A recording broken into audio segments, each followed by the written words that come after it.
સુરત જિલ્લાના પલસાણામાં એક જ રાતમાં 4 બંગલામાં તસ્કરોએ હાથફેરો કર્યો હતો। 24 લાખથી વધુ રૂપિયાની ચોરી કરી તસ્કરો ફરાર થયા હતા। આ સમગ્ર ઘટના ત્યાં લાગેલા સીસીટીવી કેમેરામાં કેદ થઈ ગઈ છે। તારીખ 23 મે 2026ના સવારે 11 વાગ્યાથી 24 મે 2026ના મધરાત દરમિયાન અજાણ્યા તસ્કરોએ બલેશ્વર ગામમાં આવેલા અવધ સાંગરીલા સોસાયટીમાં હાથફેરો કર્યો હતો।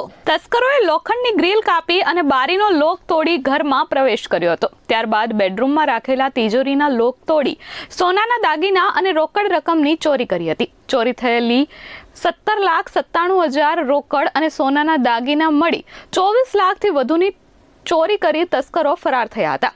આ ઉપરાંત સોસાયટીમાં અન્ય 3 બંગલોમાં પણ ચોરીનો પ્રયાસ કર્યો હતો। જો કે તે બંગલાઓ ખાલી હોવાથી તસ્કરોને ત્યાંથી કંઈ ખાસ હાથમાં આવ્યું ન હતું। આ સમગ્ર ઘટનાના સીસીટીવી ફૂટેજમાં 4 શખ્સો દેખાઈ રહ્યા છે, જેના આધારે પલસાણા પોલીસે તપાસ શરૂ કરી છે। જો કે તસ્કરોએ આવી રીતે બિંદાસ ચોરી કરતા પોલીસની કામગીરી સામે સવાલો ઉઠ્યા છે।